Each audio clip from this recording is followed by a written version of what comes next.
Hey guys, Palsteron here, and today I want to show off the build that I will be league starting in 3.15. A lot of people have asked me, yeah, I think I have something spicy cooked up. It's a little bit risky, so disclaimer at the start, this is obviously a new skill. As always with new skills, it is very experimental, but I want to talk about it here, and I made a template for everybody who maybe also wants to try it. But before we go into that, let's just see what Chris has to say about the skill. Storm Rain is a new bow skill that fires arrows that stick into the ground. These arrows periodically pulse with lightning damage that arcs to nearby arrows. This skill works very well with multiple projectiles because you can quickly set up a large patch of lightning death. So what you just saw there was Storm Rain, and this skill has a lot of tags. It is lightning, bow, projectile, AoE, and attack, and it is quite an interesting skill. So let's go through it real quick. Fires an arrow into the air to land at a target location, dealing area damage. The arrow sticks in the ground where it lands and periodically fires a beam of lightning to another arrow near it, dealing area damage between them.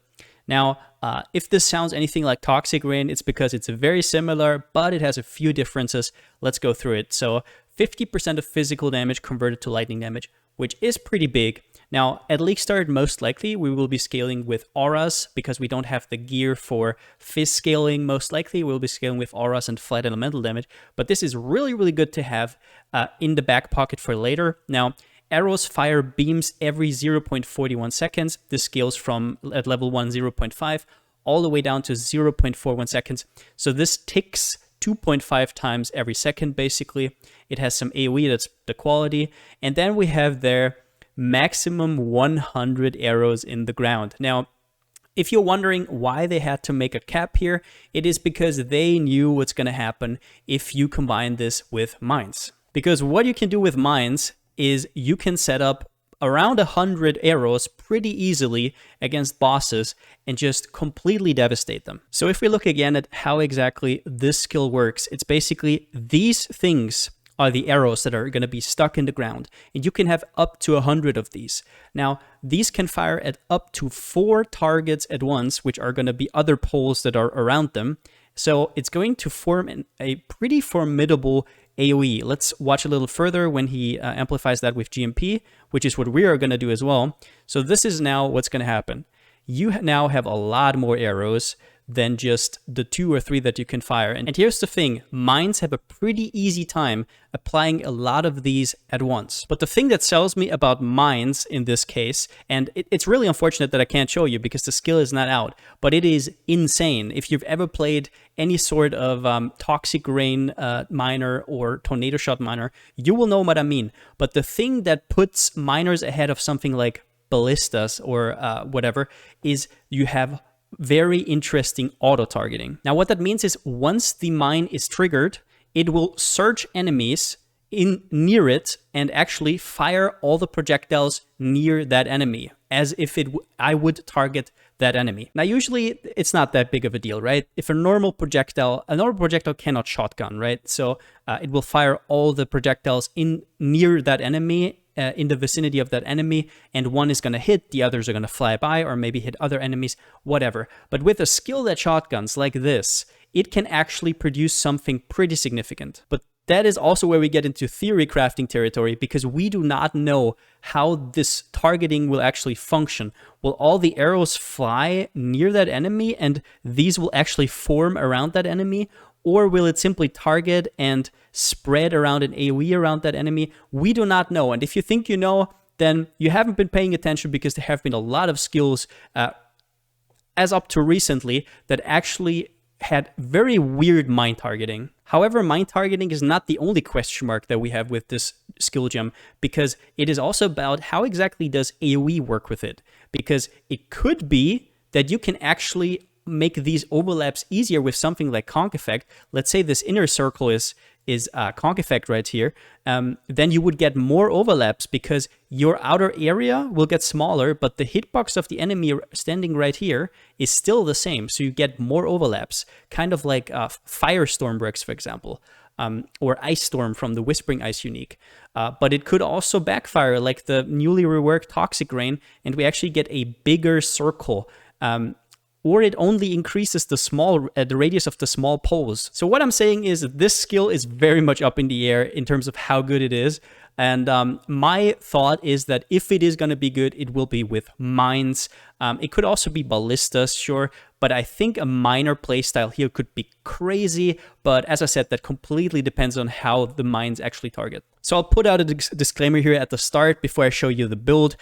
If you're a new player, probably go for something more safe or wait a few days, maybe take this as your second build or not if it fails. I put a failsafe here. If this build turns out to completely suck, which I don't think it will, but it could. I still have a lightning trapper set up, which is very easy to respec into. But if you're a new player and you're not that flexible, stay away from a build like this. But if you're in for some fun, let me show you this build real quick. So this is a pretty cookie cutter Saboteur miner here. Obviously, explosive expert is crazy. Bomb specialist, pretty much a no-brainer.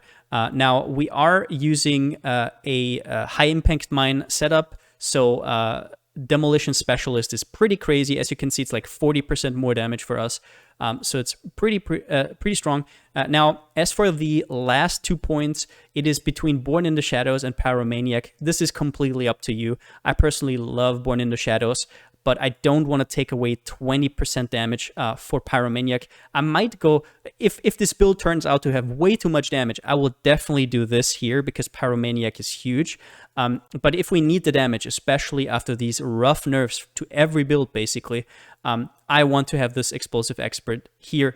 And yeah, Saboteur is kind of cookie cutter, and I think the best choice for this kind of build. Now, I glanced over it pretty quickly, but I have, as a placeholder here, I have Lightning Arrow. So I want to explain this real quickly because this is the closest you can kind of get to a Storm Rain. Obviously, the gem is, as of this recording, is not in POB yet. Obviously, if you're seeing this in the future, definitely replace this, but also replace this belt here because I put in some lines to make Lightning Arrow weaker because obviously the Lightning Arrow has more base damage than the Storm Rain because it cannot overlap. Storm Rains will overlap like crazy, like hundreds of times per second because it actually pulses 2.5 per second, and this is only one of the 100 arrows. So I just want to make that clear here. This is Lightning Arrow, and I put a 60% less damage right here. I put it there, downscale from Lightning Arrow to Storm Rain, the base damage. So you lose round about 55% damage in base from Lightning Arrow to Storm Rain. And there's also added lightning damage on Lightning Arrow, so I just made it 60, and it's roundabout correct. I also have here Volatile Mines and Blast Wave. These are simply just this one here, which doesn't work on Lightning Arrow, and the 10% more damage from Volatile Mines that POB doesn't take. As for gem setup, since we are a Saboteur, we're going for high impact mine. This aura here, with each mine applies 2% chance to deal double damage, will get the aura effect from the Saboteur node right here, the demolition specialist. And other than that, we just have trap and mine damage. GMP is very important. Now, the fun thing here is you have a chance to apply 100 arrows. So with 20 mines, we can put out 19, so it's only going to be 96 arrows at once. But with GMP, we have per mine 5 projectiles, which goes up to, no, 95, my bad, yeah. 95 projectiles, so we will land 95 projectiles. You can also just shoot one after that and you'll have 100, so pretty easy. But yeah, other than that, I have LE damage with attacks in here right now because I don't know how Conk effect works, but I put it here. It also does not work with Lightning Arrow, so it wouldn't show the DPS. So yeah, we're probably going to go for Lightning Arrow if my estimate of how this skill works is correct. And then you have the decision between Minefield and Swift Assembly. I personally like the playstyle of Swift Assembly more, but Minefield is more raw damage, but it will feel way, way, way worse while mapping. Now, you can switch these out if you get like an early Vorici and you get a white socket. You can switch it out if you're still on the Tabula Rasa. You can easily switch it out. So I would probably level both, but as for me, it's a pretty easy Swift Assembly. Now, this build is still in the very early stages, so I just put some stuff in. At the League Start, this is a League Start build, as you can see, of the level 19 and no quality gems right here. Now, we have a Wrath Aura and Summon Skitter bots, pretty normal stuff. We put a Summon Ice Golem here because one of the problems this build has is accuracy. We're going to talk about that. Now, Assassin's Mark is on a ring, which is probably one of the only expensive things that you're going to get, but you can actually force Assassin's Mark with Harvest if you get a caster reroll. Now, since our accuracy is pretty harsh, you probably don't need to do this. I just did it to get to 100 accuracy, but you most likely won't have the mana to reserve precision, so I just put it on life for now. This build is pretty squishy right now. We're still running a Tabula and stuff. More on that later. This build altogether is probably like 2x, maybe 3 right now. Now, something I thought about is that there might be a problem that your enemy just dances out of your whole setup. Like if you put down 100 arrows and your enemy just runs towards you, that might be a problem. So maybe we want like a Frost Wall Spell Cascade setup where you can just hold them in place. I don't know, just an idea, just spitballing here. Bear Trap for an easy 20% more damage. You throw this down against bosses. Same with Wave of Conviction. You're probably going to support this with Trap to make it easier. You can throw it before the boss goes live. And then I don't really know how we're going to do. As you can see, we don't have a lot of movement speed since we're Saboteur, and Smoke Mine got removed, basically. Adrenaline got removed. So yeah, I'm thinking about either Lightning Warp or Flame Dash most likely, but we gotta see. As for items, at League Start, we're gonna use a Chin Soul. It's pretty decent. Now, do not forget that mines do not scale with attack speed, so if you're thinking about, oh, Lightning Bow, let's go for a Tempest or something, do not go for Tempest. This has a lot of attack speed, and the rest is pretty shit. So just go for something that's slow hitting, hard hitting, has good crit, and good base damage. So do not go to DPS because DPS has the attack speed already factored in. Do go to the flat damage line and actually see what you have there. Now, later we're going to translate into a Solarine Bow. It's kind of deceiving that this does less damage because this is not a great roll. You can make these way, way, way better. And it's also because enemies are not actually always at close range. So using something like a Solarine Bow would be a way more comfortable playstyle than having to rely on Chin Soul entirely. Then we're using a normal rare quiver right here. Our helmet has life and accuracy. Now, something I'm also pretty hyped about is a possible helm enchant. Now, this skill might have a crazy helm enchant, like maybe you can have up to 120 arrows, so you can get even crazier single target damage, or maybe it pulses 5 times before it goes, or whatever. I think this is one of those skills, one of those mechanical skills that could have a pretty crazy helm enchant. As for Tabula Rasa, we're just using a normal one. Like I said, I want as cheap as possible here. Later, you will probably use a Chaos if you can somehow make the strength requirement work. I don't really know how to yet, but we have yet to see that. And later, you're probably going to translate into a replica Shard of the Lightless with 6 Abyss Jewels, all having some combination of life and flat lightning damage, or not. We're going to see. This is just completely experimental. You might also just go Fizz scaling later with like Steel Rings and elemental edit, Fizz edit as elemental, stuff like that. Maybe Taste of Hate, stuff like that. I don't know yet, but this is like the first draft. So Tomb Fists are really, really good. Now, these do not only intimidate, which is 10% more damage, which is awesome. These also maim. Now, one of the things I talked about with Frostwall is keeping enemies inside your AoE, which is really, really important. So slowing down enemies is premium. Now, not only does maim slow down enemies, you also have, coincidentally, Demolition Specialists, which hinders nearby enemies by 40%. So this should on paper be extremely synergistic with how this build wants to play. Now, next up for the boots, I just put 30 movement speed and the life roll on there. But something to mention here is that the enchant is actually really, really crazy. For boots here, you can either get flat lightning damage if you haven't killed recently, or elemental resistances penetration if you haven't killed recently. So that's pretty huge. Also, something I want to mention right here is that we get a lot of just straight up elemental penetration, not only lightning. So We have Explosive Expert, which is always up. We have the Boots, which is another 10%. We have the 10% from here. None of this specifies lightning. Neither do these here. So just to make it clear here, this is not a pure. This does not have to be a pure lightning build. You can actually. You're actually a lot more flexible with what kind of jewels you get. So you can save a lot of currency if you just get like fire or cold damage. As for Amulet, pretty straightforward. This is basically just lightning damage from a craft, multi-life, and a little bit of elemental damage with attacks. Do note that we are kind of starved on some of these attributes here. I haven't really thought about much. It could just be from a base you don't need either way, but just look into that maybe. Now, as for rings, one of the rings has Assassin's Mark. Now, this should be pretty easy to get with Casta rerolls from Harvest. You should get some Casta rerolls. They're very, very frequent. So buy yourself a Shaper Ring and craft this one yourself. As for the Stygian Vice here, like I said, I put the lines to downscale Lightning Arrow to give it less damage to kind of simulate Storm Rain because it's the nearest thing. And that's where the 60% less damage comes from. Once again, if Storm Rain is already in the POB, if you're coming from the future, remove this line and also remove Blast Wave down there, the 30% increased damage, because it is now going to work on the tree, because it doesn't work with Lightning Arrow, but it will work with the Storm Rain gem. As for Flasks, I mean, it is really atrocious. Look at these numbers, like 4.6% more damage, 5.1.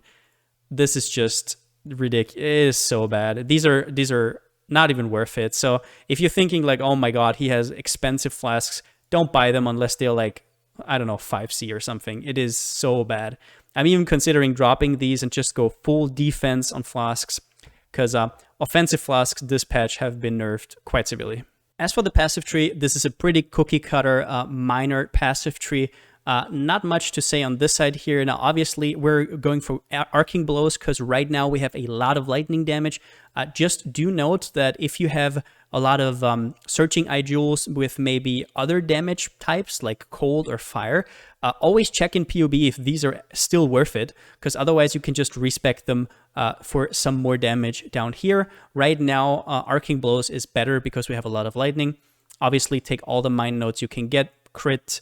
Definitely rush to Clever Construction early. It will make your playstyle a lot better. Now, we also incorporated a pretty bad cluster jewel. Obviously, if you could, you would want a 3-stat one, but at Leaguestarter, that's not really in the cards for us. So we took this one. Thunderstruck's pretty bad. Storm Drinker's pretty good. Now, as for mediums, it doesn't really matter. If these two are expensive, you can actually replace them. You can also get some life from medium cluster jewels.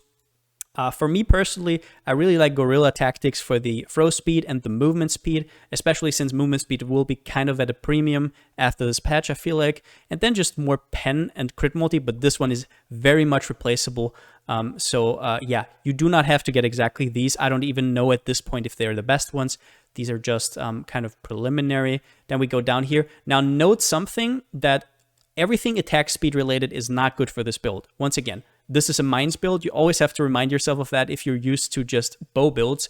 Do not take attack speed. It is not worth, which is also why we have such an accuracy problem in this build, because if you notice on your bow builds, usually the accuracy will come from attack speed nodes like Acuity or Master Fletcher on the way here. Even these, like these give attack speed and we're still taking them because they're still okay. But yeah, or like Finesse, this is also attack speed that you don't really want to go through, but it also gives accuracy, or Art of the Gladiator. These are all accuracy attack speed based. So kind of look out for a lot of accuracy on your gear, so you don't have to take some of these shitty notes. At the end, 2 keystones that are very important.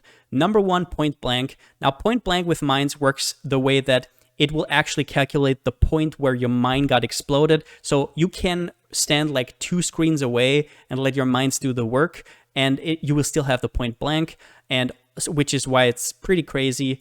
And it also obviously synergizes with the whole Chin Soul playstyle. Even later when you go for a Solaris bow, obviously still go for this. This is a no-brainer. If you maybe get a Corruption, you can cut 2 points here, which is nice, but don't think about that at the start. And also Wind Dancer, which gives you a huge boost to defensiveness against enemies that would otherwise one-shot you. As for single target DPS, if we're talking a boss where you can actually put your mines down in front, like a Conqueror or Cyrus, you can get some pretty stupid numbers here, although obviously we do not yet know how many of these 100 arrows will actually overlap. We can still kind of do estimations. Now, obviously what we do know is that these pulse 2.5 times per second. So this is only one pulse, which would be, let's just put this as a 163 times 2.5. It's more like 2.45. Around there, so round about 400k DPS per AoE, and now we only have to think about, or per pulse, so now we just have to think about how many of these are actually going to overlap. Now obviously a low estimation would be something like 20, 30 or something like that. So if we, for example, take like 30, we would be talking about 12 million single target DPS. I don't know about you, but that sounds pretty crazy to me, honestly. So let's look at these items once again. This is like 3x in total. I could probably, if I had like 10x more, you can probably get like another 50% more damage out of this, more survivability. Like you can run a lower wave, you can run the replica Shout of the Lightness, which is a huge damage increase. This alone would give us like 50% more damage. So we're looking at so many avenues to increase this damage. And if we're looking at something like a high estimate, if we're saying, okay, I think this build will do good. Now, obviously, get the 100 mark out of your system. It's never going to hit 100% of the time because it still has an AoE. And even if it works with Conk Effect, completely unrealistic. I think the high mark for the skill would be like 70-ish. So if we take like 400 times 70, I mean, we would be looking at like 28 million single target DPS. Mind me, on perfect conditions, obviously. So yeah, it is kind of crazy for this kind of budget. I'm really curious to know how this is actually going to work. So if you want something safe, do not go for this under any circumstances. But yeah, I'm really, really excited to try this one out. But what if this build does not work out? Well, I will be making a kind of a lightning trapper just as a safety net in case this does not work out with like lightning trap, lightning spire trap. And all that will happen is like this probably. And we'll be fine. Lightning Spire Trap seems pretty insane this patch, honestly. So this is kind of our back plan. Like the pathing is going to be quite similar because the trap nodes are all, the trap nodes are also in this region. So not much is going to change. And since you get Storm Rain at level 28 and high, high impact mine, yeah, you also get at level 31. Now, you can actually try it out before you do your first lab and you actually go to Bomb Specialist. So you might even wanna immediately take it at level 31, go into Dryad Lake, see how it looks like, kinda. Obviously, it's hard. Like, you shouldn't look at the damage because you don't know how it's gonna scale yet, but if the targeting feels off, just don't go for it from the get-go. Otherwise, just go for it, and if it feels bad later, just respec. Regret points have been really, really easy to get by in the last few leagues. Regret orbs, that is, and you get a lot from the campaign. But yeah, I'm really excited to try this one out. I think I'm not going to be too unhappy if it doesn't work out and I go Lightning Trapper. Seems pretty juicy as well. But yeah, just wanted to share this idea with you, and hope you're having as much fun as I will. But that's it for the video. If you liked it, give it a thumbs up. If you haven't already, subscribe. You can also join our Discord, link down in the description. You can also follow me on twitch.tv/Palsteron. Now, I'm really, really hyped for this. As I said, I have some other ideas, but this is kind of the first thing I would love to go. When I saw Storm Rain for the first time, I was pretty excited. I don't think it's going to be worthwhile to go with like Quill Rain at the start because it's just going to be too expensive to scale the flat damage. At the start, you will not have the gear for it, in my opinion. Ballista seems fine, but then again, it's Ballistas, so let's be real. So I don't know. This might be good. It might be a failure. We're going to see. Once again, be safe. If you're not comfortable with making your own builds, probably don't go for this. This is kind of a spicy one. But yeah, since I still don't have a slogan, see you next time.